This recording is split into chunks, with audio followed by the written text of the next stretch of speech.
Hi, folks. Welcome to CEO Unboxed, where we share raw and unfiltered stories of CEOs behind the company headlines. And I'm your host, Vlada Lotkina, founder, CEO, and mentor. And today I have a great early stage CEO and founder with me, Clint Davis, with Capsule, solving a problem that's near and dear to the hearts of all of us, preserving those valuable memories, generational memories, to pass on to your kids and future generations. And I'm very excited, not only because of Clint's unique view on this important problem, but also because, as he himself says, he is an open book and he is prepared to do live unboxing, not talking about all those challenges that happened in the past that are already not as raw and unfiltered, but actually talk about real time challenges. And that's what we're going to dive into today. Welcome, Clint. Thanks, Vlada. So good to be here. I've been looking forward to this conversation. And yeah, I appreciate the open format. I think a lot of people are generally quite surprised when they hear how candid I can be, particularly in America. But, having lived in multiple countries, you do understand that probably the quickest way to communicate and build trust cross-culturally in particular is to be open and to understand that we're all human and we all have our stories. And titles aside, we're all people. Yes, exactly right, Clint. And I think that's an important reminder. And actually, as I reflect on my own experience, actually, fun fact here, fundraising. I was talking to an American investor, and I was telling him how when I got to US, one of the things that was most challenging for me, for example, was that I felt like I lost my sense of humor because Oh, I knew yes, how yes, to be yes. funny in my own language, but I Yeah, didn't know what was culturally appropriate. And so we started yeah. really connecting on this deeper human level. And I think that's really something you can gain by being open and vulnerable, and just really telling these deeply human stories, which is you're a master of, given given given I'm what you do. learning. Yeah. Yeah. Well, so Clint, tell us more about Capsule, what it does, what's the business model, and then we can dive into those raw challenges as they're presented. Yeah, awesome. Thanks for that. It's interesting because, as you mentioned earlier, I'm quite young, not in age maybe, but in terms of CEO and founding. We're in our third year, actually into our fourth year now. Amazing how time flies. And had I answered that question in the beginning, in the earlier days, I really would have gone straight to product. But what I've realized is that we're not initially a product company. And I think this is something that's really important for startups with a human mission to realize. We're actually a company that is doing all the work to figure out the best ways for us as humanity to save our meaningful moments in life and pass them on forever. Now, that's not to say that this is only for legacy. This is also for now, because this is something that has happened in humanity from the beginning of time. We look at cave drawings, we look at letters written by writers across distant lands, grandma's photo albums, and yet now living in the digital age, we have not solved what this is. And there are a few reasons for that. One of those is our connection to social media, making us so superficial, and the other with our content. And the other is that we are just pressing forward all the time, that we forget to look back and to reflect. And when we do, our belief is that that can draw you closer to each other. It gives you more self-worth and understanding within yourself by looking back on your past memories and the life that you've been living, and it connects you into the greater fabric of humanity across the ages, that we are a species, each living within our contextual history, yet all unique and all bringing value proposition to the collective. So based on that, we created an app called Capsule, and that gives you digital time capsules to save your meaningful moments. So it could be when you grab your phone in first person when baby's taking first steps, or at the concert you always wanted to go to, or you might just pick it up and tell your story of your career. But these are privately shared with only the people you want to see them, and you can also give them permission to share them on forever as your digital legacy. Wonderful. Has the mission evolved or the solution evolved since you started? And sort of tell me about kind of twists and turns you've been through. Yeah, it's I think if it's not evolving, you got to ask yourself some serious questions, right? I know that as founders, we all set out in the beginning and we're like, yep, we know what we're doing. We're going to hit this first time and off we go. But the reality is that even if you just look at how technology has evolved over the last, let's just say 6 months, but let's say a year, sure, it's quite amazing. And you have to test your company and test what you're creating and test your solution through that metric of can it stand up to the evolution of technology. So we have evolved not in mission. Our mission has always been the same, it remains the same. We have evolved in our approach in that we have learned what the easiest way is. So, for example, the app initially that was live for 2 years um, gave you digital time capsules to save audio, video, and picture. And the problem with that is that it initiates our current conditioned approach to content. Now, I should qualify that. When I say we've been conditioned, I'm talking about over a decade of social media and such and online platforms that have a business model focused on gathering your data and put mechanisms in place in order to get that data from you. So there isn't care for what the meaning is behind the memory. There's only care that you post something and get responses. And we know we can have a whole 3 hour conversation about that and how detrimental that is, you know. But what we came to is that there is no space to say first person, as we all do in selfie video mode, capture with meaningful context given by your voice, your actions, and saving that and passing it on. So it could be baby steps are happening right now. It could be right after the fact that you go, wow, this is how I just felt. This is what just happened. I made it home with 3 minutes to spare and I saw it happen. These are the things that we as humans can find greatly beneficial, both now and as we pass them on to future generations. Absolutely. Yeah. Well, wonderful, wonderful mission, Clint, and certainly um, one of the challenges that jumps at me right there is that it's such a universal need, right? Every human is really Funny how your opportunities are your challenges, right? right should want Yeah. that. So as we dive into, and I want to preface this and not to put Clint on a spot or toot my own horn, but when we spoke maybe about a week or two ago, Clint was telling me that I'm overqualified to give advice to startups or something along those lines. But Yeah. I'm excited to add value to Clint and others who are perhaps a lot of startup challenges are similar, right? As you navigate sort of this product market fit and scaling, and Mm. especially in a constrained environment. But I would love to dive into the areas that are the most raw right now, Clint. Yeah, that's great. I think there's one particular struggle that moves beyond even just our company. And it's something that we're not talking about in this country. And we really should be talking about it because it affects us profoundly. And that our attention has been highlighted to the issue that when we launched our company, it was on a downward turn. So we started the beginning of 2021 is when we launched. We didn't know it was a downward turn. 2021 we raised. Some of 2022 we raised. Executed on product, all that, went to market, all of the good things. But 2023 was absolutely brutal. And for those who don't know, and unfortunately, most investors that are just angels or high net worth individuals do not know this. And so there's a lack of communication and understanding of this thing, but it has been what has been termed an extinction event for startups. The amount of startups that have failed, the valuations that have dropped, the investment that has dried up, it has never been seen before. It's worse than 2008. It cannot be stressed enough. Having that timing of launching and then going through that leaves us to a point right now where those who have survived that time are in a very difficult and precarious position. We have two issues. The one is companies that have raised a lot of money before that and they now have not been able to deliver within that time period. Two is the issue that we live, that we had to pause our go to market, pause our launch, uh, cut staffing, cut spending, which we did by 70%, and survive 2023. And that was just the reality of it. If we didn't do that, we would not be here today. Right. However, coming off the back end of that, now we sit between not having the metrics in order to raise more money as a 3-year-old startup and not having the money in order to gain those metrics.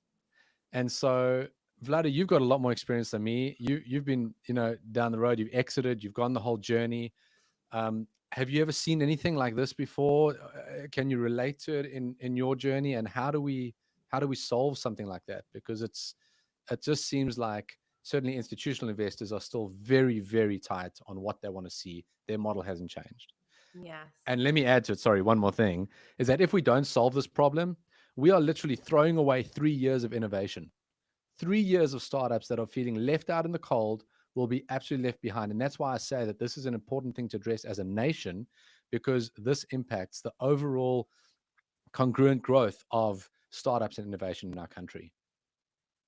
Thank you, Clinton. I think that's exactly right. That's the sort of the tide, right? That everyone who is sort of rowing at the same in the same boat, right, and sort of facing this current. And I think that um, perhaps there have to be people thinking about it on a more kind of global institutional level. Yeah.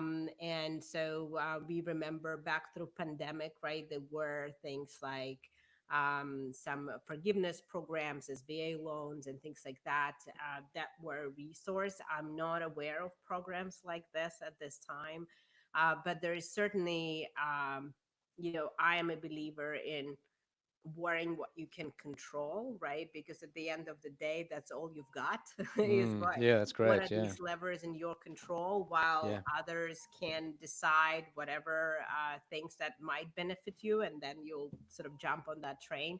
But I would say, in my experience as a founder, I would say fundraising was not easy. At any time, be it 2020 or 21 or Right. any time, because I was in primary K 12 education. And so that is generally a really hard industry or vertical to raise in. Um, and then even when we had sort of metrics double, triple, growing unit economics, whatnot, it's always been a fairly difficult fundraising climate because of Mm. that primary K 12. And in hindsight, that perhaps have saved us in some ways, because we just never had this easy kind of easy money, if you will, growing the Well, that's business. good. That's But good to hear. Actually, it's very encouraging to hear because I don't feel we've had any easy money either. right. But Yeah. having said that, I think there are a lot of things within our control. So, and going back to your sort of chicken and egg problem, right? So now you've survived, right? You cut your staff, which kudos to you, is really hard to do. Yeah. And many companies who didn't have the guts, they're just not with us Yeah. as Exactly. those companies anymore, right? And so now you have optionality as to what to do. And I think that that's where really the true creativity comes in. And really thinking about, yes, you have that mission, but other cheaper ways to scale your company that allows you to get that revenue financing in, right? And I think that there is a reason why so many of the most valuable companies today are B2B companies, because in general terms, it is cheaper to scale unless you go viral and something happens that's extraordinary, right? It is easier to scale that B2B route because you don't need to spend millions of dollars in marketing to get to any significant scale, right? Or you can have a very select premium segment, for example, that allows you to get to these people when the unit of a person becomes much more valuable. So Mm. I would say that in my view, that's a really interesting exercise, is to go through, okay, so we know this is our mission, this is our product, and we start talking about it, right? So, for example, B2B route, right? There are many companies who might want to offer it as a benefit, or there are other potential go-to-market partners who might say, "Hey, this is actually a cool additional service," right? I imagine, I don't know, 23andMe or variety of other services that are related to this memory and interest in kind of um, preserving kind of those memories, and people who are sort of become the historians for for their families, right? I think those are kind of hacks, right? And not changing the product much, but allowing you to find those alternative monetizations that can be faster route. Is it something that you guys are open to, have started looking into?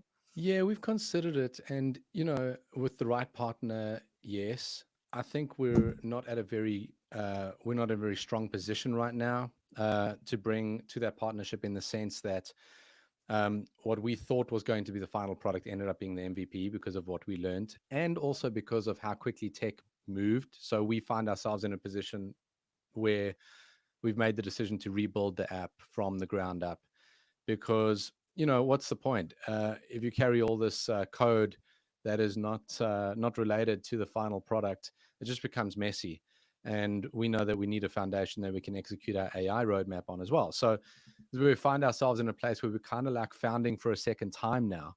Mm, We've had the MVP live, we had all that money has dried up to the point that we're enough to obviously keep the company alive right, and keep going and all of that, but not enough to go and scale, market, finish right, the final product. So we have to raise as if we're raising in the beginning days, except you're mm, raising not on an idea, but you're raising on all of the data that you have gathered.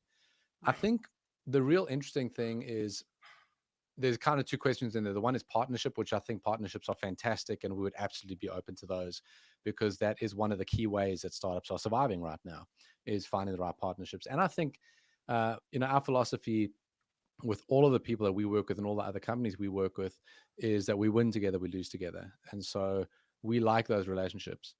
But I think the B2B play is an interesting conversation as well, because I think there's a lot of pivoting going to B2B at the moment, and I can see the reasons. I think the problem we run into, and perhaps it's because our team's all a little bit older in life, or I don't know, maybe just some of the experiences or some of the struggles of things make you want to not beat around the bush. It makes you want to, bring the thing that you think your life counts for to the table, and Mm, going off in a different direction makes you feel like you're not doing that. And so, in assessing B2B, we realized the immense amount of work it would take for us just to market a B2B solution, and the immense amount of competition it would take. Whereas right now, uh, what we've built really doesn't have a lot of competition out there. It's a brand new vertical. So, when we assess it like that, you kind of go, you're sitting at the blackjack table, or the roulette yeah. table. It's a roulette. It's like red or black. It's like, do you go B2B? Do you go B2C? And what are the pros and cons? And you take your medicine either way. Yeah. And I think there is also some really interesting creative middle ground. So, for example, if I Mm, think about um, consumers, but sort of super consumers, meaning you can add a degree of service and continue on your B2C route, but with this super user. So, for example, your super influencers, right? That obviously care a lot about their legacy, and maybe you add a historian, maybe you add some other service providers, when it becomes an actually really valuable service that allows you to add a meaningful revenue stream today, while not changing your original mission. Plus, if they really like it, you get free marketing from that experience, right? true. So I do think that, in a way, scarcity actually forces creativity. It's Oh, yeah, painful. It's a absolutely. painful force. Yeah, I'm yeah, 100% with you, but it forces you to say, how do I really make it work?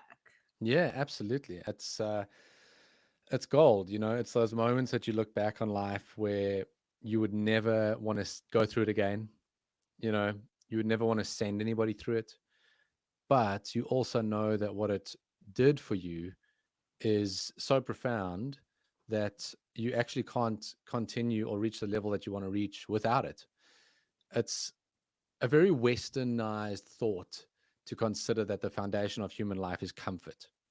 That is not found in most Mm, countries, or certainly Eastern philosophies, right. because it isn't. The foundational thought of human life is actually suffering, and the moments in between of comfort are great joy to love. But the suffering is the foundation, because that is what makes us think, as you say, what makes us grind. And for us, 2023 was actually a very productive year. I'll preface it by saying, had we raised the money that we wanted to raise, we would have probably spent it on the wrong things. So I'm very happy, Mhm. weirdly, very happy that we didn't raise then, but very happy to raise now. So, Now put that you that out know there. what you actually need to do. Yeah, yeah, yeah. Because now we feel so confident. We changed the product, we updated the messaging, So let's go into messaging, for example. Um, well, let me finish the list and then we'll go there because that is actually a really good conversation. We changed the messaging. We found out what we needed to build in a more narrow vertical. We know how to go to market. Everything's lined up. Everything's ready to go.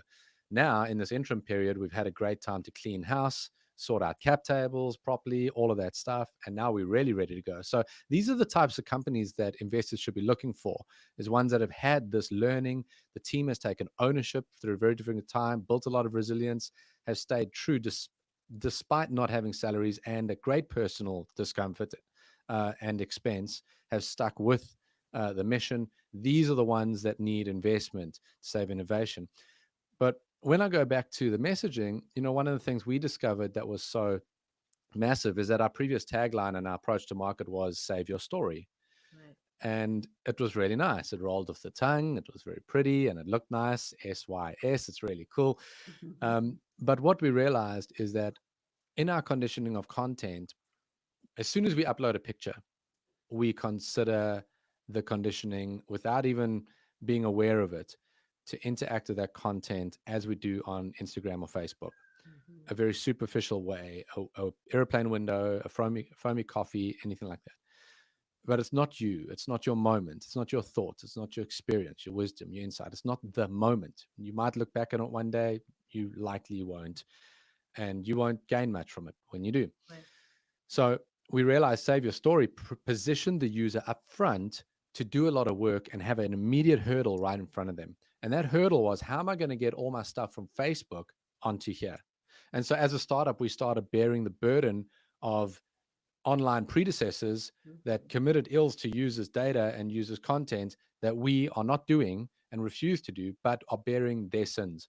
And so we realized, okay, to actually get into this new vertical, we have to change it and has to go to video only to simply avoid that. And therefore, we changed from Save Your Story to Capsule the Moment, which is so good because that's exactly what we're trying to do, is get you to engage with your life moments in a different way and then provide a private space for you to share them. Beautiful. Yeah. Yeah. So, great benefit from that time. And I think we'll look back on it as one of the most effective and productive years we had, and one that we never want to relive. Yeah. Yeah. I love the last bit. It takes a lot of wisdom, right? To know the benefit, even though through that pain and experience of that. But yes, I would say call to investors is to check out Capsule. If you want maybe to have your own memory and what's the right text there, Clint? Yeah. Your moments. Your Save moments your moments. Yeah. capsules. Capsule your moments. Capsule your moments. You can check it out. And by the way, that actually has been a really effective fundraising strategy for some when investors get to see the benefit firsthand. Mm. They are much more likely to invest. And I think that's why, for example, for a lot of female founders, typically solving a lot of more female sort of domain questions, but historically has been harder to raise because a lot of men who are investors just don't relate to those areas, right? They don't understand the problems. And so I do Yes. think that we are all humans after all, right? And so Yeah. having that experience is actually really, really cool for investor. Are your investors actually creating their capsules or no? Uh, yeah, No. it's always wonderful to have your investors using the product, but uh, to be honest, I don't think that we had provided a product in that MVP that was easy enough to use. For So them. my expectation was never on them Hmm. to use it, but certainly to judge us with constructive criticism as to how we're spending their dollars. And we bear massive responsibility for that. I think that's forgotten. Founders raise money and then they spend it frivolously, and you know you have to bear that responsibility. So I think the next wave of investors and our current investors will absolutely use the next version of the app, which we have the waitlist running for now at capsule.app. But honestly, it's not that we need them to use it. It's that they need to use it for their lives. And that's how I see it for every human that picks up Capsule in their hand, is that you're doing it for you. This is not social media. It's conscious media. You're conscious of your life journey. And this is not content for others. It's content for you. When was the last time that you just recorded a piece of content, a memory, a thought, a moment that you remember in your life that was meaningful to you, and just kept it for yourself? Or, just shared it with one other person? Or, I mean, firstly, there's no place to do that. Secondly, we don't, because we need to recapture that. We are losing our personal histories. We are leaving a, a generational deficit of human insight and wisdom. That will be our legacy as our generation if we do not fix this problem. That's beautifully said, Clint, especially in the world where we are projecting out on social media, right? How we want to be perceived rather than how we truly are, right? And 100%. no matter how, we're all trying, the good players trying to be authentic and raw and share not only the highs but also the lows and the challenges, but still, we are all the result of an image we're building rather than being really the the way we are at home and with Yeah. ourselves. Yeah, so I think social media, it's such an interesting conversation because we're not against social media. We just, well, we don't. I don't think the tagline is right. I don't think it is social networking. I don't think it is social media anymore. It's more of a sales space. Instagram's for sales. It really is. I guess Facebook is for I want to say for division, but I've said it, so there you go. But Facebook's really for debate, and X for debate, which is really loud. If you go stand in that town square, as Elon puts it, the town square, it's very, very loud. I'm not ready for it yet, but I respect what he's doing in his approach. But you exited, you sold your company. What were your thoughts around the evolution of things as they go? I mean, Instagram has evolved, Facebook's evolved, our products evolved. I think about one day, if we face acquisition, you either got to let go or you have to have put enough stuff in place so that it doesn't evolve too much from the original mission. But did you have those thoughts when you exited? Well, I think it's really there is no right or wrong, right? I think it depends on sort of your contract you make with yourself. I know that Mm, from a lot of other founder friends and mentors who've exited, is that once you exit and if you sort of give up that control, then you have to just let the new parent, mm, right? And that's hard. It's got to be hard. it is really hard. And so, if you know that that's not going to make you content, then you have to find a different arrangement, right? Then you have to actually figure out how to build your company to a certain level that you can IPO, or maybe you are the platform around which the other components are being built as part of private equity play or whatever that exit might be. But I think that I went into exit just knowing that I want the mission to continue, which is family Mm, engagement, and helping students be successful. And the company that purchased ClassTag allows that to happen in a way that also combines data, etc. So the mission overall just gets richer. But how that mission is achieved, which go-to-market strategies, which product strategies, I knew that I just have to disengage from that, because otherwise you just drive yourself crazy without any yeah, side benefit to to yeah, anyone else, right? So, but yeah. I do think that in a way, right, your systems, your team is the best, right, you can do in those early days to get that organism to start representing something, because at the end of the day there is so much institutional knowledge, right? So Mm, now I left ClassTag, but many people, they stayed with the acquiring company, and they are still have that culture and have that institutional knowledge. yeah, I think that is such a major point. It does come to that at some point, right? What is the mission that you set out on, Right.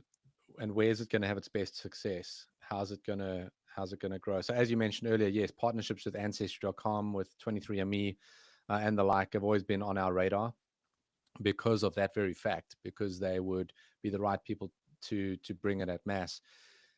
I think you struggle with that sense of individual personal purpose in that conversation, where I start thinking about, um, I'm the best voice for this right now. When that shifts, then that makes those things a reality.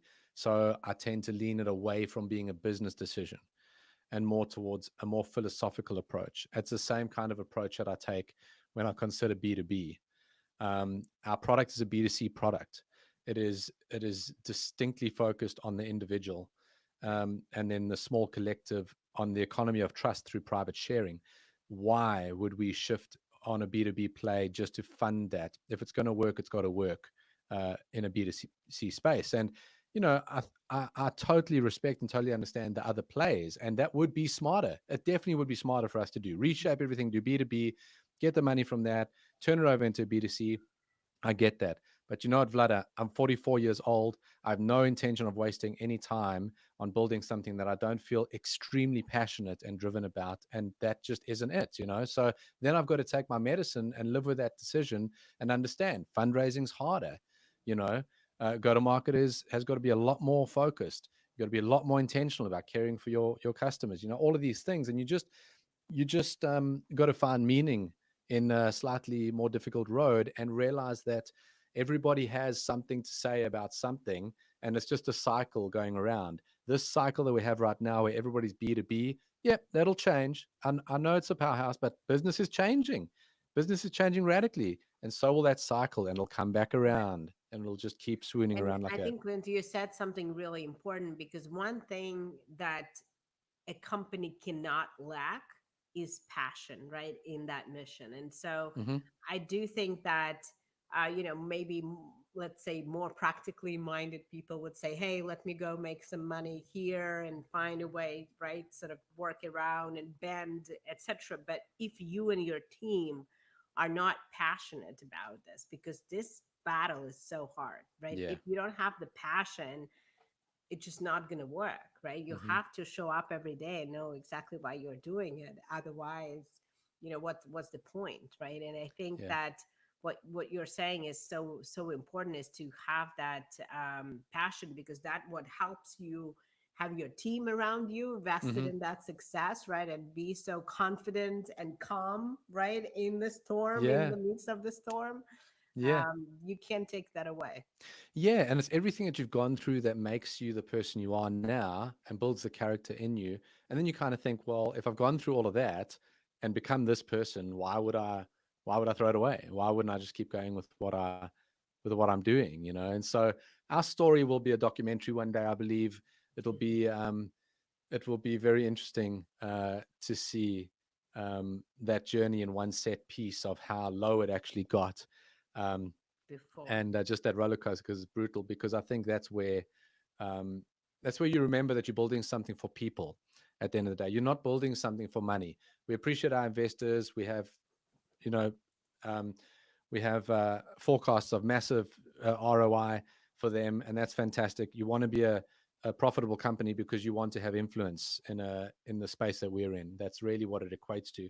But we're building this for human beings, and that is so often lost by developers, that you are building something for a human being on the other side. And what will this do to that human being?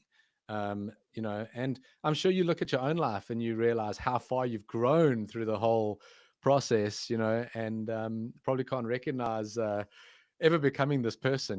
But what an Right. amazing journey. And every success story at the end of the day is a story of perseverance, right? And if we take examples, right, like for every, I think, dollar raise, I got, I don't know, 50 no's maybe, or maybe Mm, more, right? It's been a rough battle.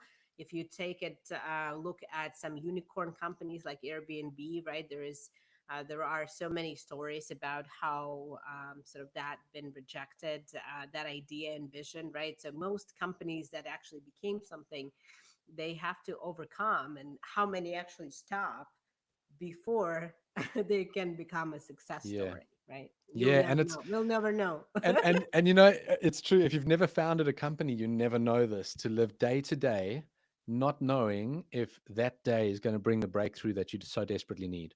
Right. The emotional space of founding is something that you just can't put words to. There's just, it is the most bitter sweet experience you can ever live. And when it's bitter, it is extremely brutal. And when it is sweet, it is very, very sweet. And there's very little middle ground.